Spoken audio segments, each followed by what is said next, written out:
కొమరంభీం జిల్లా కౌటాల మండలం విద్దండి గ్రామ సమీపంలోని వార్తా నదిని జిల్లా కలెక్టర్ వెంకటేష్ దూత్రే పరిశీలించారు. వార్తా నదికి భారీగా వరద నీరు చేరుతుండటంతో బ్యాక్ వాటర్తో మునిగిపోయిన పంటలను పరిశీలించారు. రైతులతో మాట్లాడి ప్రభుత్వం ఆదుకునే విధంగా కృషి చేస్తానని తెలిపారు. రైతులు జాగ్రత్తగా ఉండాలని, నదుల ప్రవాహం ఎక్కువగా ఉంది కాబట్టి అటువైపు పోవద్దని సూచించారు.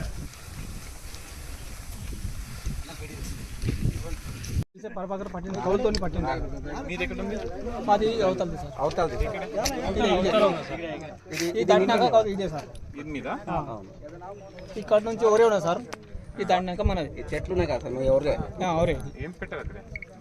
మనది మిర్చి మిర్చి.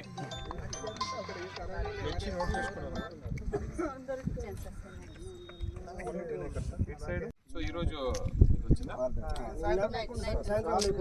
కొద్దిగా నాకు కనిపిస్తే మేము పెట్టకు, కానీ ఏం లేదు. సరే, ఓకే, ఠీక్. కొంచెం చూడండి సార్, రైతులకు చూడండి. ప్రతి మా విలేజే కాదు, మా తుమ్మిడి గుండాయిపేట ఇలా విలేజెస్ ఉన్నాయి. అంటే గంగా తీరాలు ఉన్నాం కాదు, గీతలు అందరికీ తెలుసు. ఇక్కడ మాట్లాడుతున్నా అందరికీ తెలుసు. ఎందుకంటే మేము పెట్టినాం, ఆశ కొట్టి పెట్టి రైతు ఆశకి పెడతాడు. నష్టపరిహారం ఇచ్చే విధంగా ప్రయత్నం చేస్తాం. మొత్తం కాదని కొద్దిగా అందరూ చూడండి సార్. రాసుకున్నారు ఇప్పుడు.